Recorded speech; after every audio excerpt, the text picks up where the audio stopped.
Obrigado, Cris.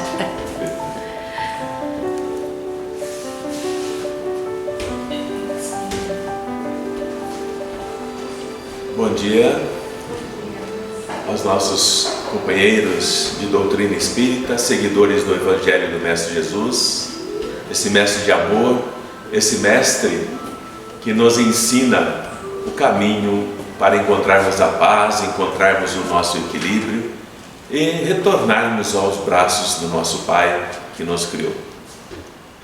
O nosso encontro de hoje, que eu escolhi para o tema, é Meu Reino Não É Deste Mundo, do Evangelho do Mestre Jesus.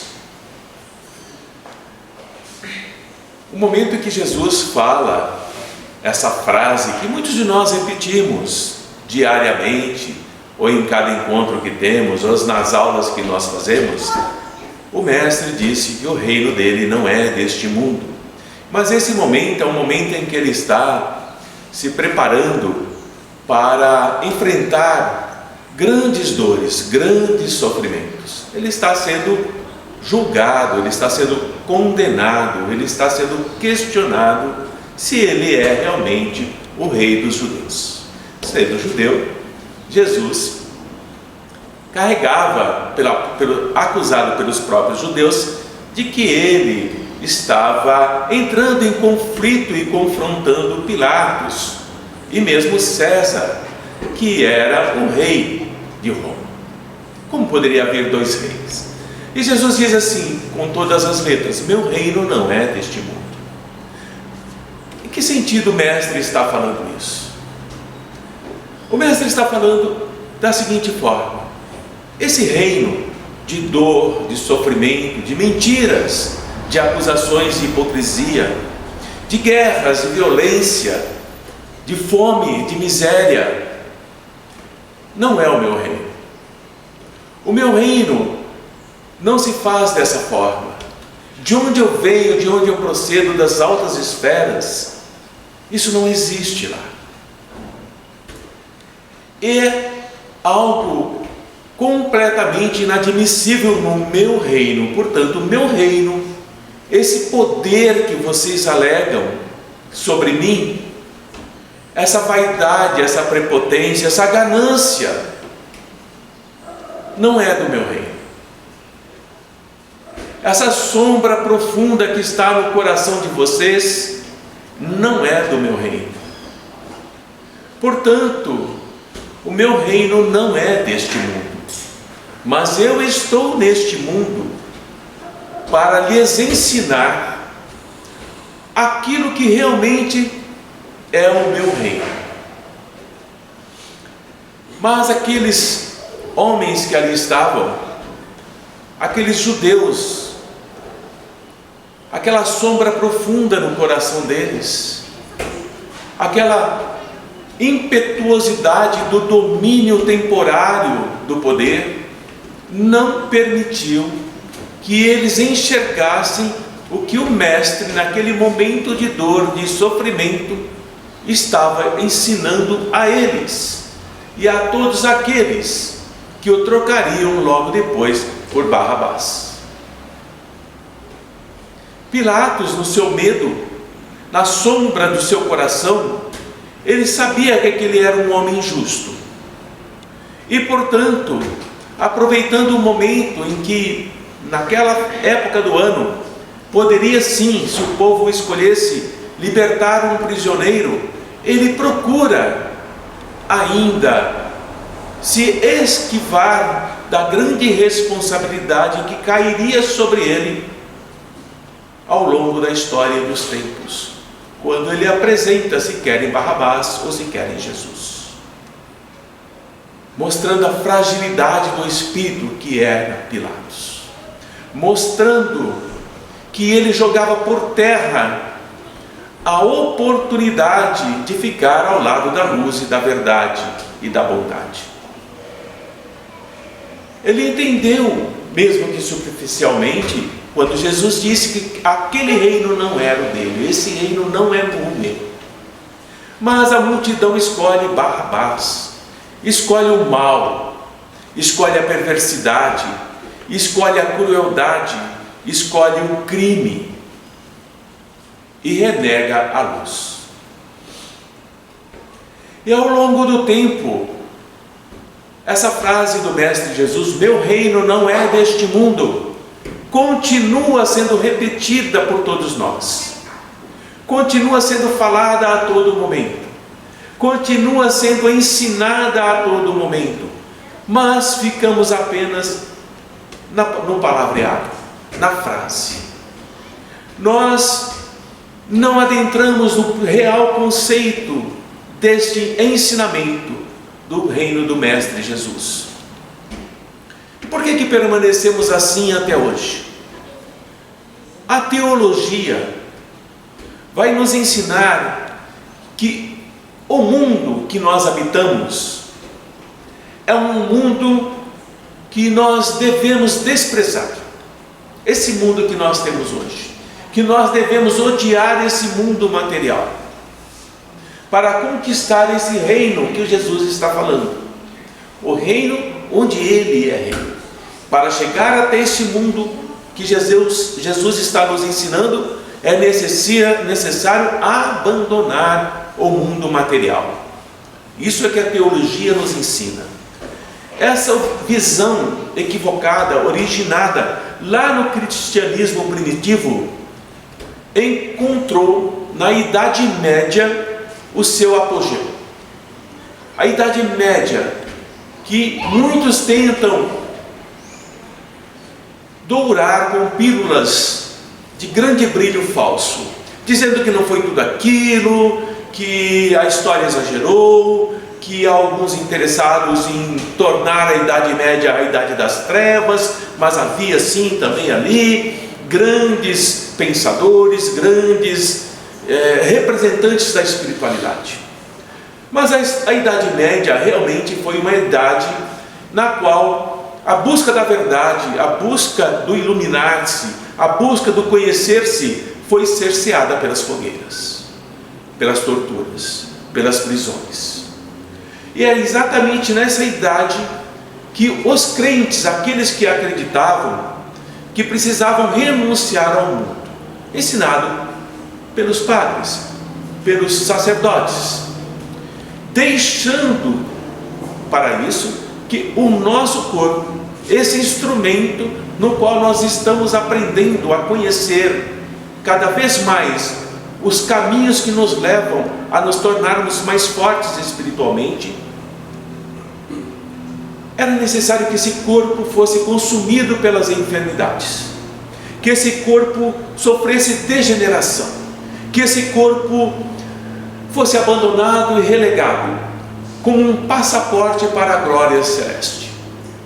É necessário sofrer, é necessário sentir a dor na carne, é necessário sentir o peso do pecado, para que possamos alcançar o reino dos céus, o reino de Deus, o reino de Jesus. Quanto mais desapegado nós fôssemos das coisas do mundo, quanto maior o nosso sofrimento, mais direito nós teríamos para alcançar o reino dos céus. Ah, muito bom! Mas isso era dos conventos para fora, isso era das abadias para fora.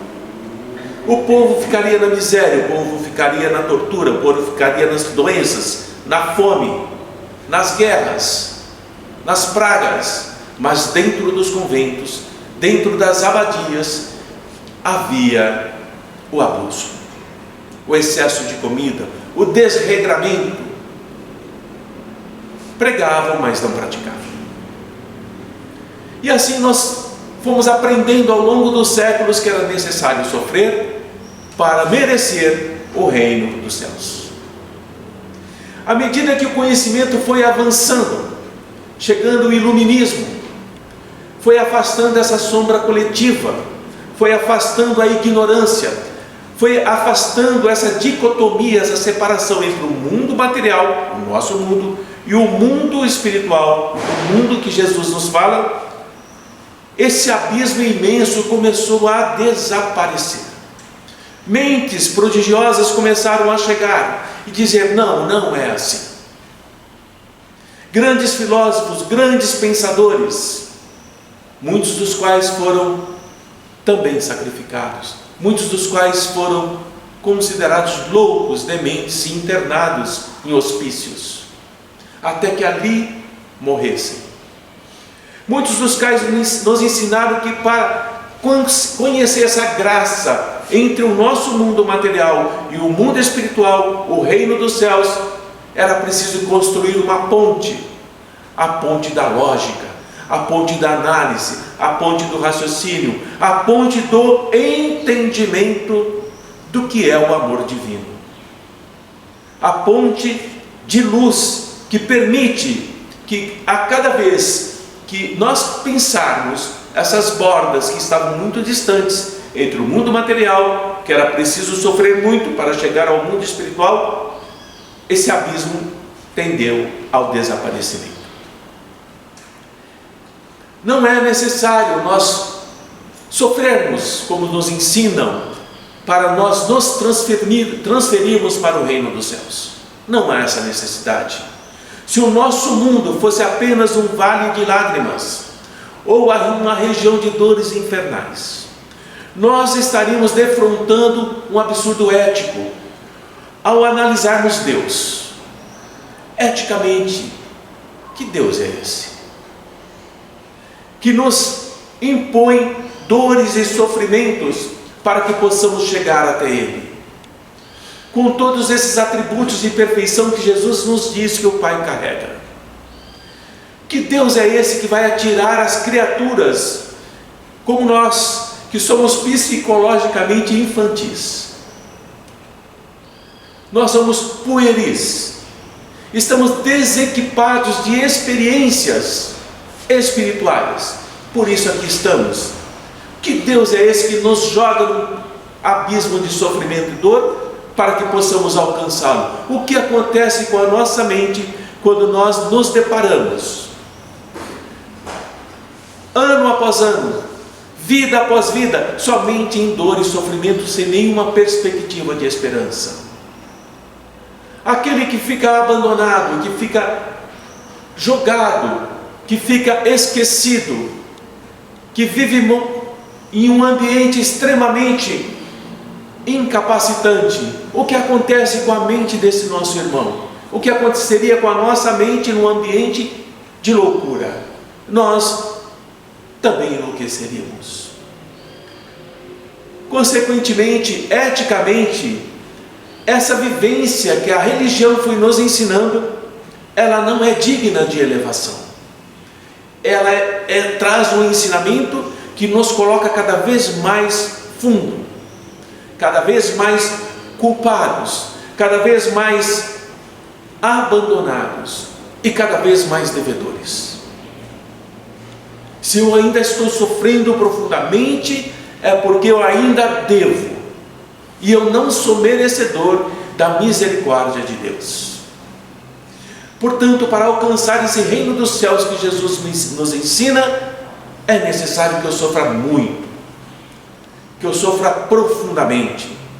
E qualquer escolha que eu faça, é preciso que ela seja de infelicidade, que ela precisa ser de infortúnio, que ela precisa trazer aquela dor para que eu possa alcançar a glória como compensação pelas dores sofridas que eu estou trabalhando. E Jesus nunca falou isso. Joana de Ângeles nos ensina que esse é um pensamento deturpado para que tenhamos transtornos de sadomasoquismo. A esperança está sempre nas palavras do Mestre Jesus.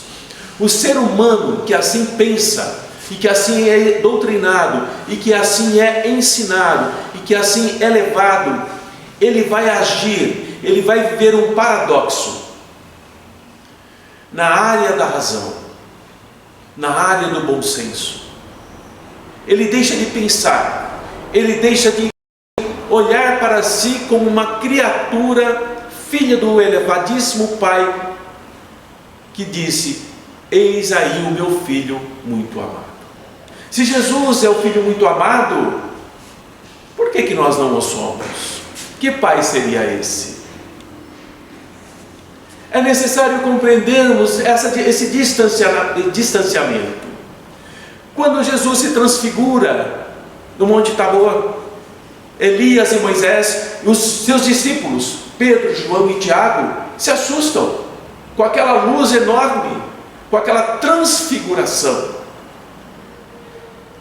onde as roupas de Jesus se tornam tão alvas que cegam o olhar. E eles se apavoram, nunca viram aquilo. E Jesus conversando com Elias e Moisés. De repente a cena se modifica e aparece uma voz, através de uma nuvem que cobre todos, e diz: eis aqui o meu filho bem amado, ouvi o que ele diz. E logo depois Jesus disse: o Filho do Homem tem que sofrer muito, passará por grandes sofrimentos e será renegado, será rejeitado. Como assim? Como um filho tão amado por Deus tem que sofrer muito? Mas era necessário esse sofrimento do Mestre Jesus, para que ele pudesse nos ensinar que mesmo através do sofrimento, o amor sempre vence. O sofrimento não é uma imposição divina, e Jesus está nos ensinando isso. Porque se isso fosse verdade, se isso fosse realmente uma determinação de Deus, constituiria a morte do amor, constituiria o aniquilamento da esperança e a destruição da caridade. Para que eu vou amar? Para que eu vou ter esperança? Para que eu vou fazer caridade? Se a determinação daquele que está acima de todos nós é de sofrimento e de dor, basta sofrer e ter dor, que quando chegar o momento de eu cumprir todo o meu sofrimento e toda a minha dor, eu irei para o reino dos céus. Um pensamento simplório, mas em nenhum momento Jesus concordou com essa ideia. Basta ver o seu evangelho, ou ele fez algum pronunciamento que pudesse dar validade a esse conceito. É um conceito absurdo, um conceito cruel, desnaturando a magnanimidade de Deus. Jesus nunca falou isso, que era necessário sofrer, que era necessário passar por grandes dores. O nosso mundo tem essa característica. O nosso mundo material é um mundo de expiação, de provas, de dores, porque ele tem a sua própria legislação, ele tem a sua própria conduta ética. O nosso mundo é assim. Ainda são imperfeitos os nossos processos de entendimento do amor, de entendimento do ensinamento de Jesus, de entendimento desse amor pleno do Pai maior. Mas nós estamos nos aperfeiçoando, e nós vamos adquirindo a cada época, a cada momento, a cada experiência, nós vamos adquirindo qualidades mais nobres. Meu reino não é deste mundo, porque no meu reino não há o que vocês estão vivendo. E eu estou aqui, eu vim para cá para cumprir a vontade daquele que me enviou, para ensinar-lhes que há um outro mundo, para ensinar-lhes que onde possa existir um mundo de felicidade, o que vocês vivem aqui não existe. Eu não pertenço a esse mundo, o meu mundo é outro. Eleger a Deus e não ao mundo, como muitos nos ensinam, é preciso eleger a Deus, abrir mão de tudo por Deus. Eleger o mundo ou Deus, não é necessário você detestar um para beneficiar o outro. Não precisamos detestar o nosso mundo, a nossa escola de aprendizado, para escolhermos Deus. Quando nós estamos aqui aprendendo, escolhendo este mundo, essa escola, passando por provas difíceis, nós estamos elegendo Deus. sem abandonar o nosso mundo, sem fugir da nossa realidade, sem nos escondermos na religião, sem nos escondermos no achismo, sem nos escondermos naquilo que pode nos trazer grande sofrimento e dor. Para que houvesse, portanto, esse procedimento evolutivo e qualitativo, nós precisamos passar por transformações interessantes. E Jesus veio viver aqui. Jesus veio participar das conjunturas de todos nós encarnados que aqui estamos. Ele veio abençoar a nossa vivência. Ele veio nos ensinar como transformar os nossos atos, os nossos limites, os nossos processos de escolha como um aprendizado, e entendermos que a morte física é apenas um processo, que aquilo que ele iria passar por dores, sofrimentos, acusações, vilipêndios, era um processo, mas que nós não precisaríamos passar por aquilo, que a doutrina que ele estava nos deixando, a doutrina que ele faz com que chegue até nós nos dias de hoje, ela está alicerçada na imortalidade da vida futura, na imortalidade do espírito, e não no corpo físico. Essa imortalidade que aguarda a todos. Essa imortalidade vai proporcionar a nós a conquista dessa felicidade, essa autotransformação, esse processo de elevação de propósitos, quando nós elegemos algumas metas significativas e profundas. Muitos de nós, às vezes, achamos que não somos merecedores, ou não somos mais dignos do amor de Deus, do amor do Pai. Mas basta lembrar de Manassés, um dos grandes reis do Antigo Testamento. Manassés, filho de um outro rei, temente a Deus, o pai dele, cumpridor de todos os deveres para com Deus, bondoso, generoso, amigo do seu povo. Ao falecer, assume Manassés. E Manassés começa a destruir tudo que o pai construiu para o Deus único. Construiu vários ídolos, mesmo dentro da casa de Deus. Chegou ao ponto de oferecer os seus filhos ao sacrifício a deuses que ele erigiu. Vários de seus filhos foram mortos por ele, para esses deuses falsos. Manassés passa pelo momento de infelicidade, dor e sofrimento, quando ele é derrotado pelos assírios e é levado prisioneiro. E ali, na sua prisão física, ele encontra a liberdade do seu espírito, quando, refletindo sobre tudo o que fez, se arrepende profundamente e é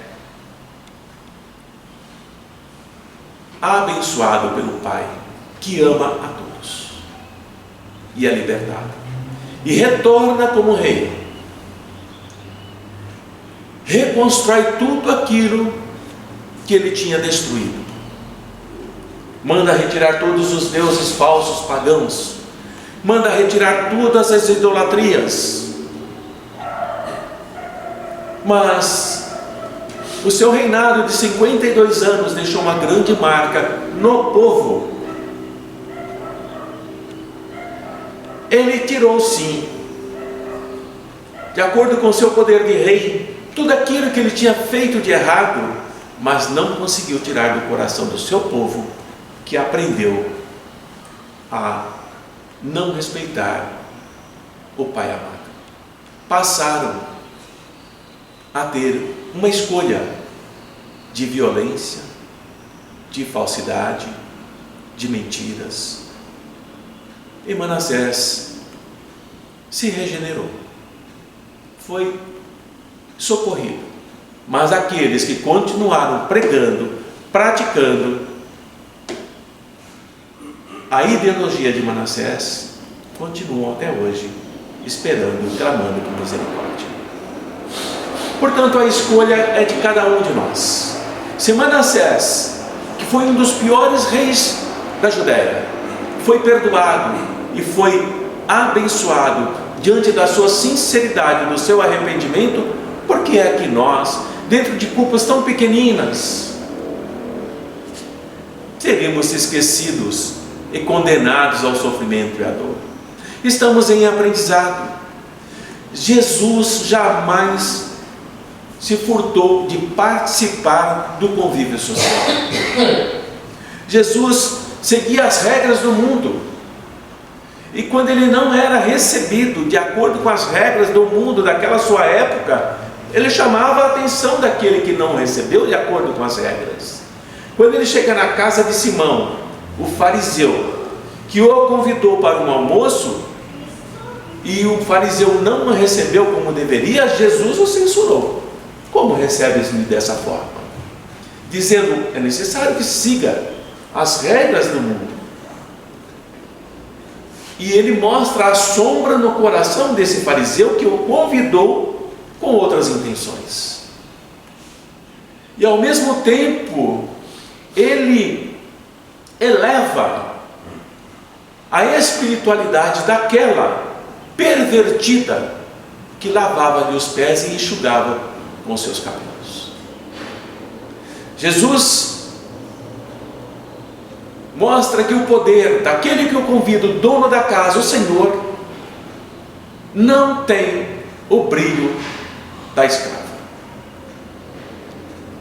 Aquela que era chamada de pervertida era elevada, e aquele que se chamava de elevado era um pervertido.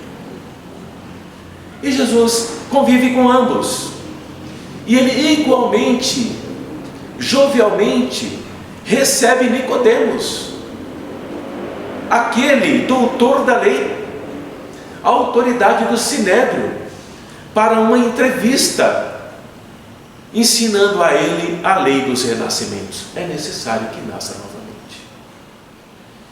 O nascimento do corpo físico, como necessário para entrar no reino dos céus.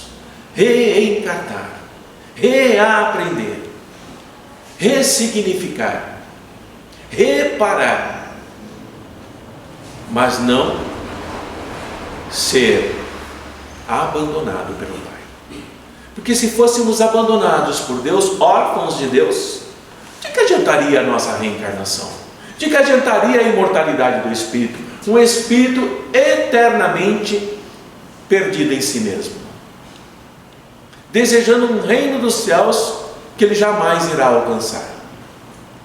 Onde está a bondade de Deus ao separar anjos de nós, criá-los para viverem na luz e nós nas sombras?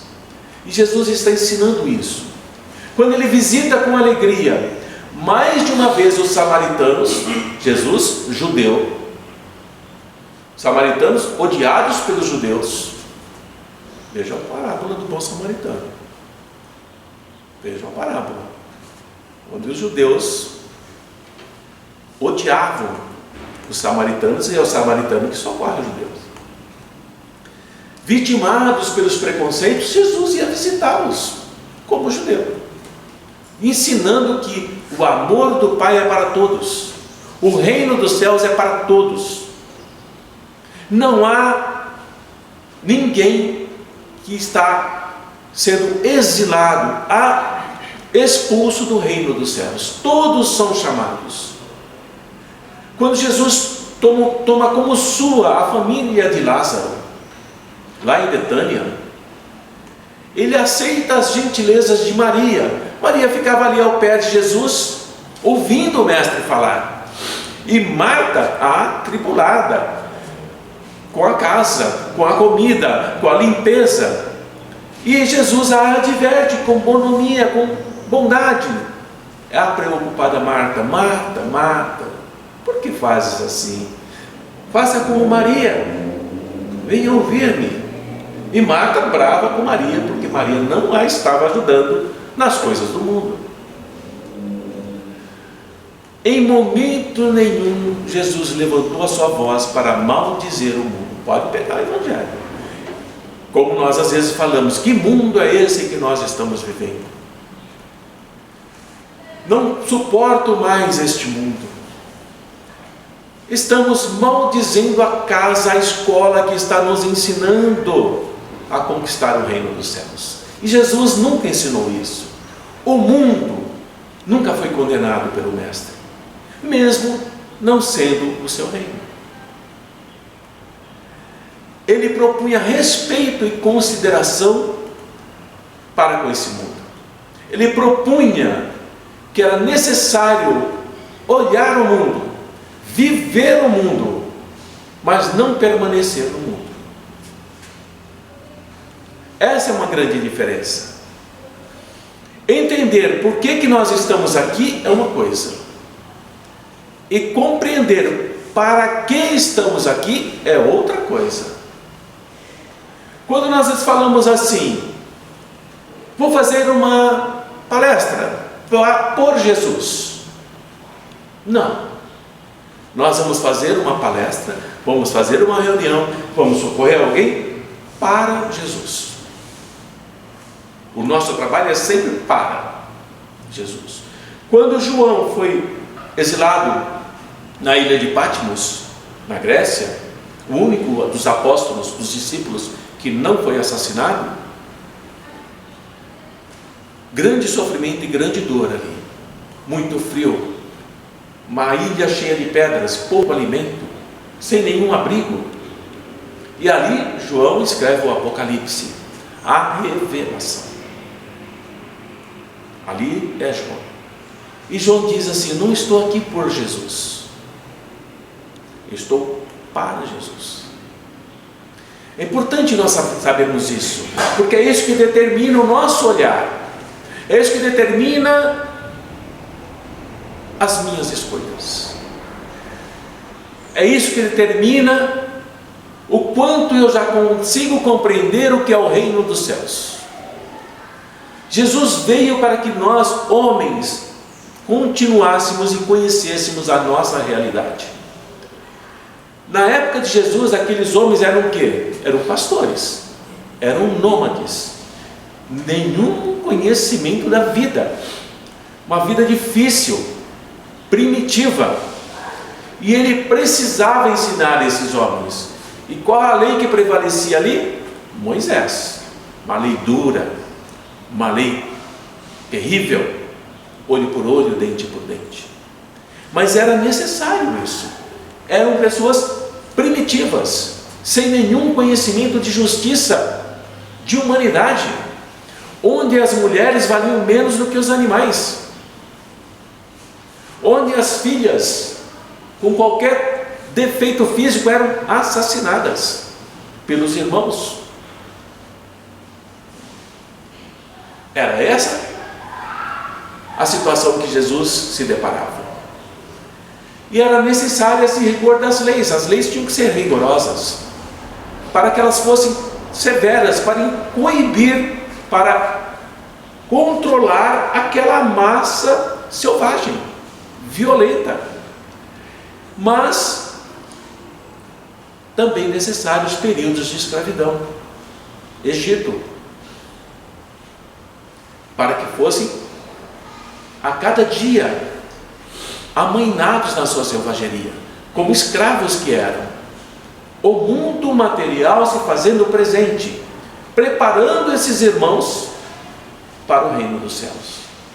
Depois, 40 anos no deserto, fome, sede, sofrimento, morte, guerras, doenças, para que eles pudessem se libertar do mundo dos egípcios, daqueles deuses, para que aquela geração fosse morrendo e fosse sendo construída uma outra geração, já com um olhar para um Deus único, preparando no mundo de hoje aqueles para o reino dos céus. O reino dos céus meu reino não é deste mundo, traz todas essas nuances, todas essas características do entendimento, porque ele está dentro do nosso coração. Enquanto meu coração permanece nas sombras da minha própria escolha, acusando o mundo que eu moro, que eu vivo, que eu nasci e no qual eu vou morrer, como culpado das minhas escolhas, eu não terei o reino dos céus. Não terei. E não é Deus castigando. Não é porque eu deixei de orar. Não é porque eu deixei de praticar o bem. Não é isso. É muito além disso.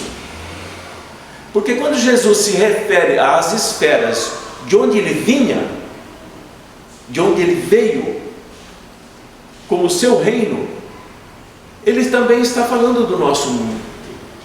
Ele também está dizendo para nós: vocês estão aqui e eu vim para cá para ensinar a vocês que existe sim outros mundos nos quais esse sofrimento não está presente.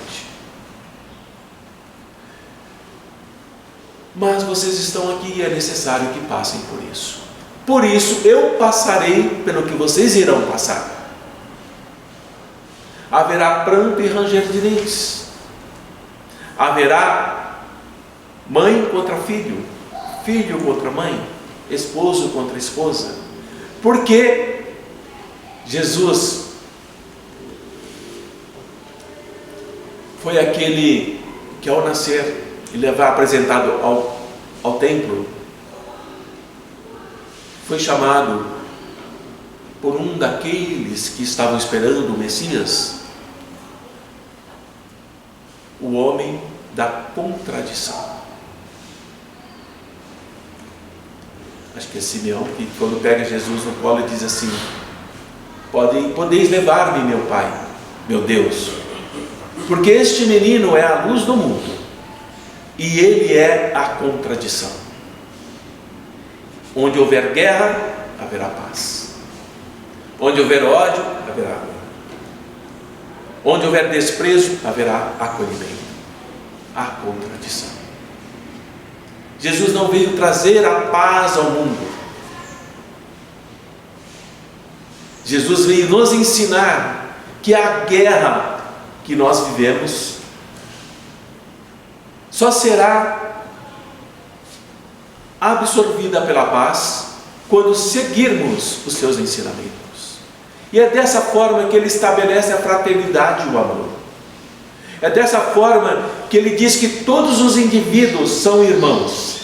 É dessa forma que ele diz que nós vamos conquistar primordialmente essa ponte de luz que nos leva ao reino dos céus.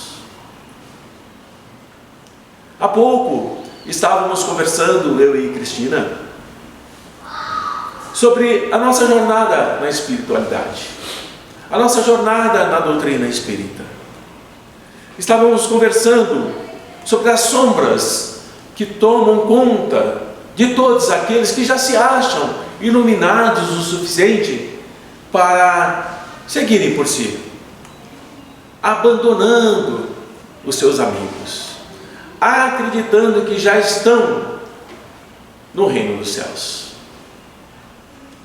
esquecendo do discernimento, esquecendo do cuidado, da vigilância e da oração, esquecendo que as pessoas, assim como nós, podem sofrer reveses, podem sofrer armadilhas, mas não porque o Pai as montou e as preparou, porque nós nos desviamos na nossa vaidade, no nosso orgulho, na nossa prepotência, nós lá nos consideramos Jesus. Ah, meus irmãos, e aí a lei entra em ação. Vamos agir e pensar como nós. Temos vários amigos que nos amam, que nos seguem, que vão ao nosso lar, que nos visitam, que saímos e passeamos. Mas pouco a pouco, eu começo a perceber que esses amigos estão se distanciando, estão se afastando. E o meu olhar equivocado é de que esses amigos não me merecem. Esses amigos já não fazem por merecer a minha companhia. Mas a grande pergunta é por que eles se afastam? O que está acontecendo? É normal os amigos se afastarem, ou porque casaram, ou porque mudaram, ou porque foram para outros caminhos.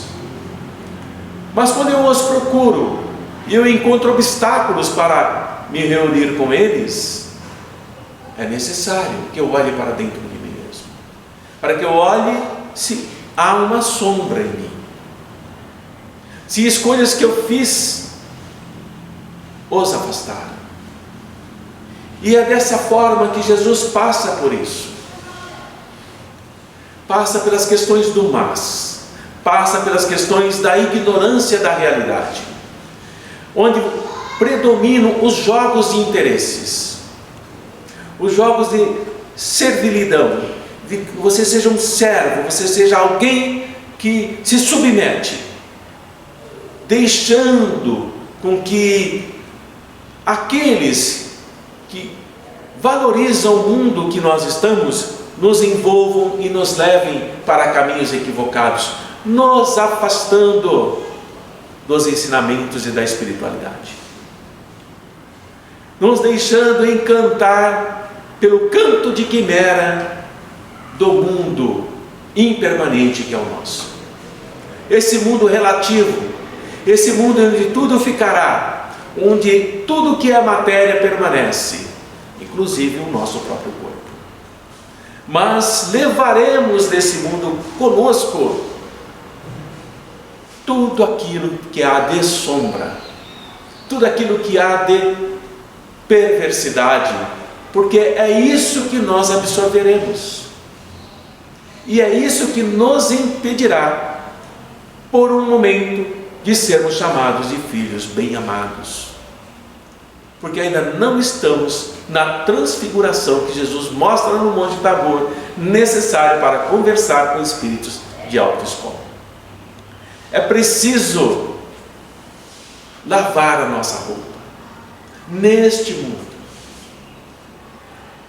entendendo o que está acontecendo, essa busca de coisa nenhuma que nós ficamos vivendo o tempo todo, é se atribuir um valor demasiado que nos conduz a uma solidão, que nos conduz a um desespero, que nos conduz a uma fragilidade, que nos traz um vazio existencial, perturbando as nossas aspirações de beleza e de realização pessoal. Um vazio tão grande em que você se sente solitário por não ter isso na mão. Vide a menininha que veio aqui, né, queridos? Procurando a extensão dela, né? Que é o celular. Nós vivemos essa loucura, esse tempo, e nada mudou da época de Jesus para cá, porque naquele tempo não havia celulares, é verdade, mas havia o quê? Orações e mais orações, oferendas e mais oferendas. Havia a culpa, e viviam sobre um jugo terrível, onde sequer poderiam pensar na família. Tudo que iriam fazer precisava ter a permissão da religião, dos sacerdotes, dos doutores da lei. Exemplo, quando aquele jovem rico queria seguir Jesus, e ele afirmou, esse jovem, que deixaria tudo e até mesmo daria os seus bens aos pobres para acompanhar Jesus.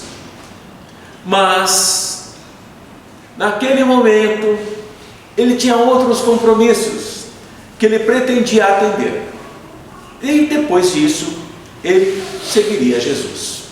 Assim somos nós. Eu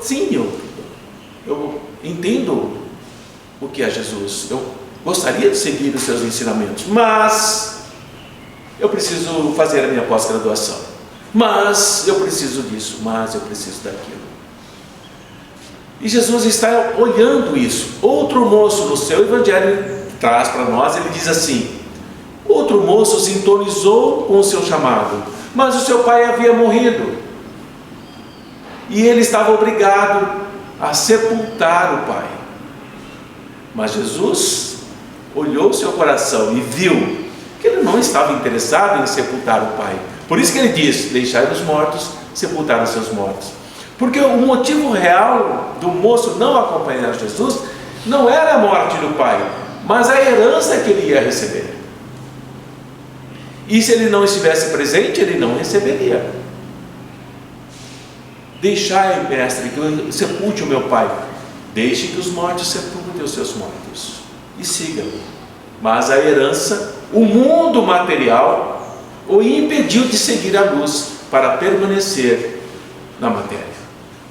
10 leprosos haviam recebido a bênção do mestre para a recuperação orgânica do seu corpo e ficaram muito felizes, né? Cantaram hosanas até, mas só um voltou para agradecer. E nós não sabemos se ele seguiu Jesus com aqueles que o seguiam, divulgando a boa nova, ou se ele foi para o mundo cumprir os seus objetivos. E ele também se foi. Lembram da entrada triunfal de Jesus em Jerusalém? As palmas. Aquela multidão que queria torná-lo rei. Quando as coisas começaram a ficar feias, quando as perseguições se tornaram mais violentas, quando eles perceberam que correriam o risco de morrerem por esse rei que eles queriam coroar, eles abandonaram Jesus. Abandonaram. Jesus se viu só. Aquela multidão desapareceu pelo medo, porque ainda não compreendiam o reino dos céus. E muitos de nós, às vezes, por medo, evitamos de seguir esse mestre. O seu reino não é deste mundo, onde os homens se transformam em feras. Feras. Para tripudiarem, para disputarem as carnes dilaceradas e em decomposição das presas que foram vencidas. Basta ver os povos que são dominados por outros, são escravizados, as mulheres são violentadas, os filhos são vendidos, e de várias formas. E a Joana que fala isso, que esse mundo ainda não é o reino dos céus, porque nós ainda carregamos em nós essa crueldade. Quase terminando o nosso encontro, os adversários de Jesus eram astutos.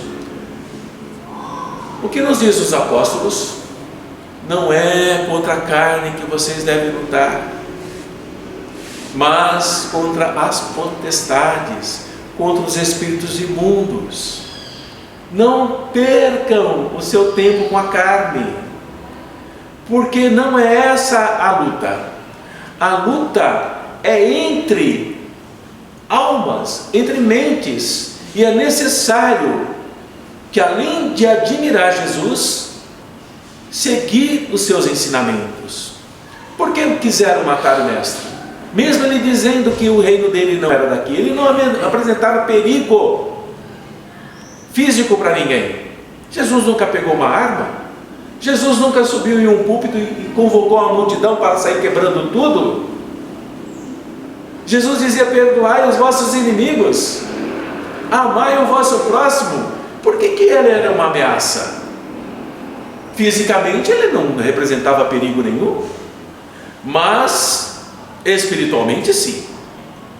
Espiritualmente a luz do mestre estava afastando as sombras, estava tirando o controle espiritual daqueles que viviam nas sombras.